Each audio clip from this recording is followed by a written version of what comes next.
program yang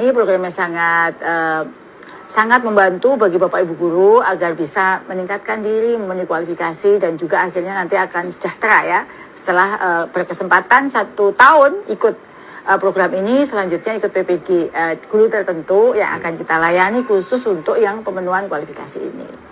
Sekarang kalau kita mau menyelenggarakan, bagaimana sih mekanismenya Pak Direktur? Jadi alur pelaksanaannya Bu Dirjen itu dimulai persiapan, ya, lalu kemudian proses penetapan calon peserta, lalu kemudian perjanjian kerjasama dengan LPTK yang berkenan untuk menyelenggarakan program ini, karena kan SPP-nya kita tawarkan 3 juta Bu Dirjen, dan dalam realitanya banyak perguruan tinggi yang di atas 3 juta.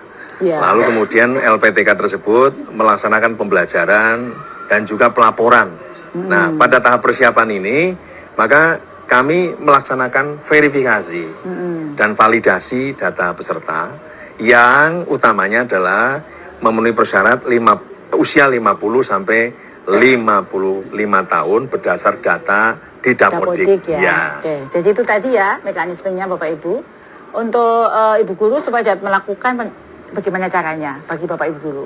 Jadi nanti kita akan siapkan aplikasi pendaftaran program kualifikasi 1D4 yang nanti akan disosialisasikan ke dinas kabupaten kota. Nanti calon peserta mendaftar melalui program SIPKA itu, aplikasi SIPKA yang kita sediakan, baru diverifikasi dan validasi. Setelah lolos verifikasi pendaftaran, lalu guru mendaftarkan RPL.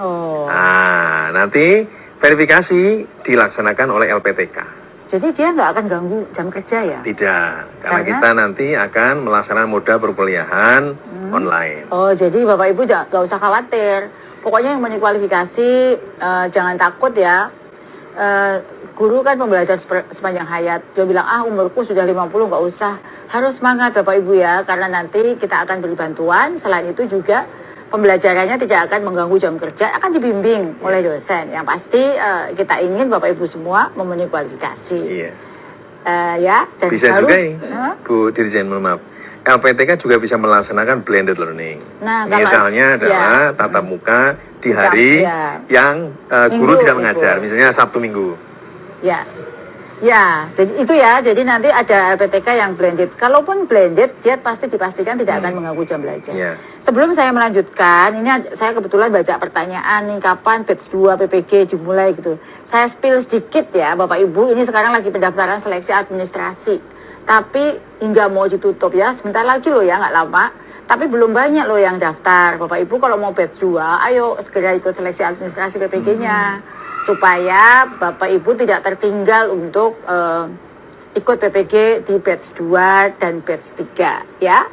Nanti selanjutnya akan saya spill sedikit lagi jika ada pertanyaan tentang itu.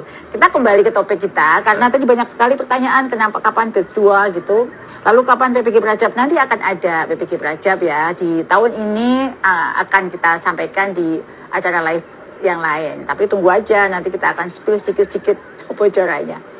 Nah, ini ada lagi nih Pak Direktur. Tadi kan Pak Dir berkali-kali ngomong tentang RPL. Apa sih RPL itu Pak Dir? Jadi rekognisi pembelajaran, RPL itu singkatan rekognisi pembelajaran lampau, yang bermakna bahwa pengalaman belajar calon peserta itu diakui sebagai dokumen atau bukti yang nanti diekuivalensikan bobot SKS-nya. Misalnya pada jalur pengalaman belajar formal, kan ada peserta DO dari sebuah universitas. Maka pengalaman dia mengajar minimal 2 semester ya Bu, itu nanti bisa dihitung, itu formal. Nah, misalnya saja pada aspek non formal, ada guru-guru yang pernah mengikuti diklat berjenjang. Oh gitu, itu jadi. Ya, nanti dihitung. Jika mengikuti 3 diklat, maka itu sudah nabung 45 SKS. Wah, luar biasa ya. Belum sangat lagi, membantu ya. Itu sangat membantu sekali. Belum lagi yang informal, misalnya pengalaman dia mengajar, lalu kemudian menulis, membuat alat peraga edukasi, ya kan, video. Misalnya saja ada sebuah mata kuliah di perguruan tinggi misalnya terkait dengan perlindungan anak misalnya, maka dia bisa memvideokan aktivitas dia, aktivitas mungkin dia aktivitas di organisasi masyarakat yang memang bekerja bisa direkognisi pada aspek informal itu. Ya. Kalau rekognisi RPL itu ada macam-macam nggak jenisnya? Ya ada, jadi RPL itu ada 2 tipe, tipe A dan tipe B. Kalau kita nanti tipe nanti tipe A, tipe karena A, nanti kita fokus di pengalaman belajar calon peserta, jadi ada kredit transfer dan ada tambahan kredit. Nah, sementara kalau tipe B itu adalah penyetaraan calon dosen yang tidak memiliki secara formal gelar kesarjanaan di KKNI level 8. Oke. Terima kasih Pak. Ya, Jadi sudah ada penjelasan tentang tipe A dan tipe B ya. Nah ini pertanyaan berikutnya. Jadi saya untuk Pak Diri ngetes nih Pak Diri. Wah, luar biasa. Saya dagdikduk ini Bu Dirjen kalau dites. Alhamdulillah. Jadi kalau tadi RPL sudah ada penjelasan. Kalau capaian pembelajaran itu apa Pak Dir? Jadi kalau capaian, saya tahu. Wih luar biasa. Memang ini seperti ujian disertasi bagi saya ya. Ini karena Bapak Ibu guru pengen tahu. Betul. Jadi ada capaian pembelajaran, ada rekognisi pembelajaran lampau, dan ada hasil belajar. Kalau hasil belajar itu adalah yang diperoleh dari pendidikan non formal atau informal atau pengalaman kerja setelah lulus. Jadi aspek-aspek itu yang namanya hasil belajar. Hasil belajar formal misalnya transkrip itu hasil belajar formal. Nah, pengalaman bekerja itu juga hasil belajar ya pada ranah praksis. Hasil belajar pada karya-karya misalnya karya tulis pada jurnal terakreditasi atau tidak terakreditasi, karya tulis di media massa ya, lalu kemudian karya-karya kreatif media-media pembelajaran itu juga hasil belajar bisa dihitung ya. Oke, terima kasih Pak Direktur, jawabannya yang bagus sekali nih.